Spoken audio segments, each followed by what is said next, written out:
Hello ladies and gentlemen, welcome to my YouTube channel. Today we are going to wind off our series on combined science that was written in June 2019. So in the final exam, candidates are required to answer N2 questions, but we are going to answer all the questions as we are doing our revision. Number 13A, Fig 13.1 shows a pulley system used to lift a load of 600 newtons. The efficiency of the pulley system is 75%. We are supposed to define the term machine. So a machine is a device which allows a force or effect applied at one point to overcome a resisting force or load at another point. I'm going to repeat again the definition. A machine is a device which allows a force or effect applied at one point to overcome a resisting force or load at another point.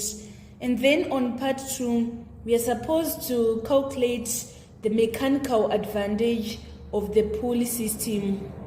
So in this question, we are given our efficiency as 75%. You should understand the formula of calculating efficiency. Efficiency is equals to mechanical advantage over velocity ratio. So our velocity ratio is equals to the number of pulleys. We are having 1, 2. So it means that our velocity ratio is equals to 2. And then we need to make mechanical advantage the subject of the formula. So I've left out this 100%. We are supposed to say efficiency is equals to mechanical advantage over velocity ratio times 100%. And then we need to make mechanical advantage the subject of the formula. We are given that our efficiency is 75%, so we write 75%, and then we need to multiply both sides by velocity ratio. Our velocity ratio is 2, and then we divide by 100, so that we are going to make mechanical advantage the subject of formula. So let us punch on the calculator. We are having 75 times 2 divided by 100, we are going to obtain 1.5. So it means that the mechanical advantage is 1.5. We need to move on to the next question of number 13. And then on part B, electrical appliances which have a metal casing are usually fitted with an earth wire. Explain how an earth wire acts as a circuit device.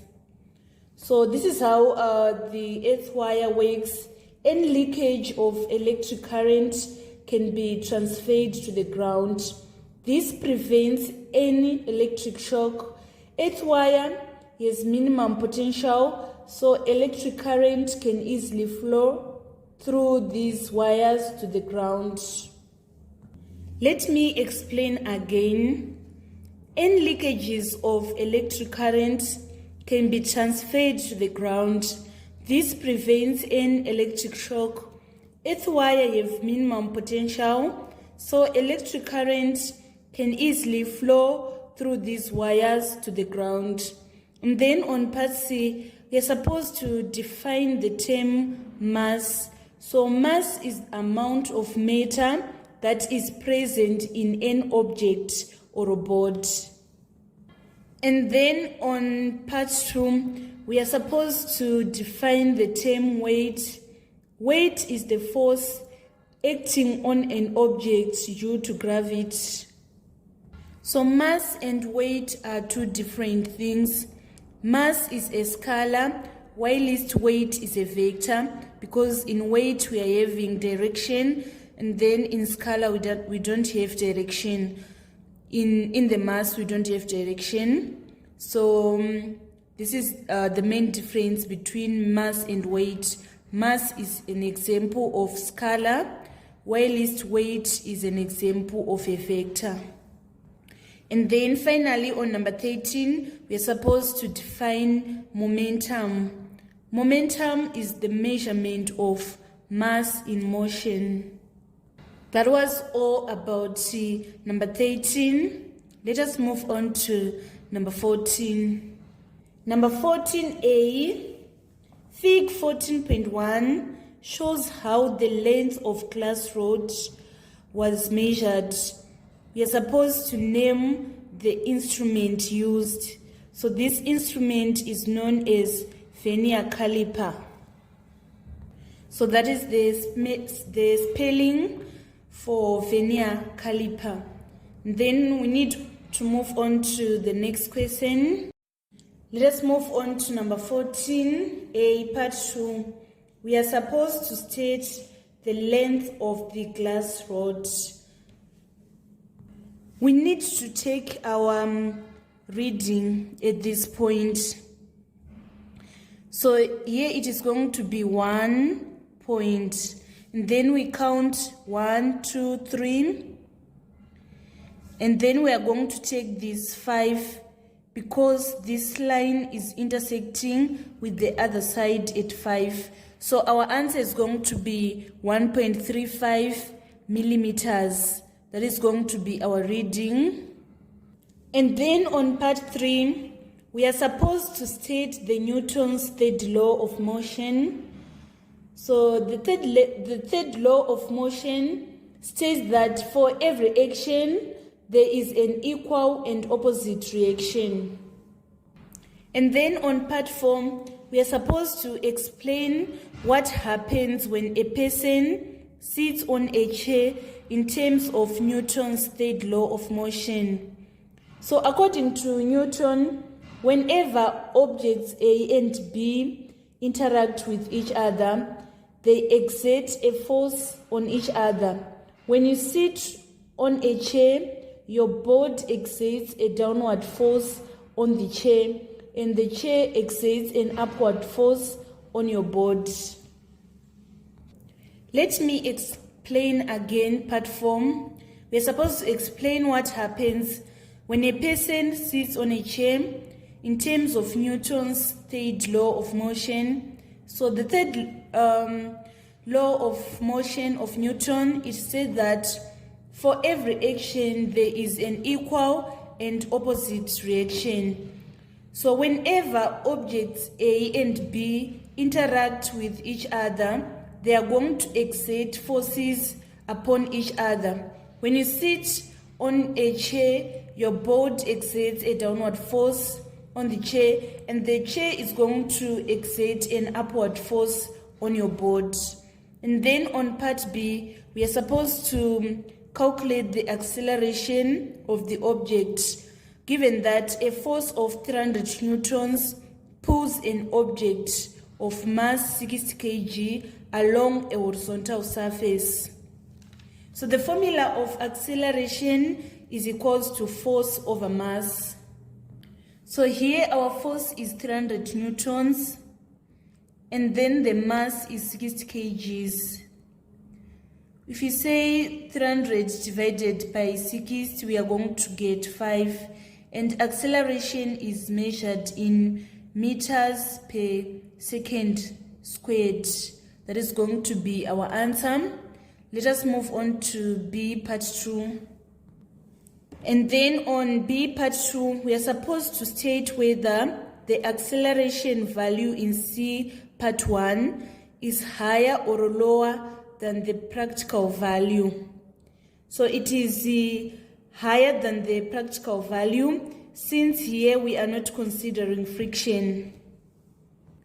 In real life, the friction is going to be factored in, and it is going to lower the acceleration, as there is going to be resistance due to friction. So here, the value that we obtained is higher than the practical value, since we are assuming that there was no friction. Part C, Fig 14.2 shows a circuit used to determine the resistance of a wire. Name the instrument Y. So the instrument Y is known as ohmmeter. An ohmmeter is an instrument that is used to measure the resistance. And then on part 2, we are supposed to state the effect of using a longer wire of the same material and thickness. So the longer the wire, the more resistance that there will be. Let us move on to number 15. Number 15A, part 1 is reading, name any 3 types of media for signal transmission. I'm going to explain what is a transmission media first. It is a physical connection or an interface between transmitter and receiver. So there are so many different types of transmission media. We have twisted pair cable, we have optical fiber cables, we have radio waves, we also have microwaves. And then on part 2, we are supposed to describe how signals are transmitted in any one of the media named in part 1. So I am going to explain what happens in the radio waves. At one end, a transmitter is going to encode or modulate messages by varying the amplitude or frequency of the wave. At the other end, a receiver tuned to some wavelength picks up the signal and decodes it back to the desired form, that is sounds, images, data, etc. Let me explain again how signals are transmitted in radio waves. At one end, a transmitter is going to encode messages by varying the amplitude or frequency of the wave. A receiver tuned to same wavelength picks up signal and decodes it back in desired forms, that is sound, data, and images. And then on part B, we are supposed to state the function of a decoder. A decoder is going to change a code into a set of signals. Let's move on to number 15, part C. On part C, we are supposed to describe 3 advantages of email over ordinary mail. So the first advantage that we are going to discuss is that email is a fast way to communicate as it reaches the people residing in even far-off countries instantly. The second advantage that we are going to discuss is about the convenience. It is a convenient way to communicate. A same message can be sent to many people at one time. And also, it is cheap as it reduces shipping and mailing costs. This marks the end of our tutorial today on physics section that was examined in Combined Science Paper 2, June 2019. Thank you so much, guys, for following me on this channel. Please don't forget to subscribe, like, and share my videos. I love you all. This is Eve signing out.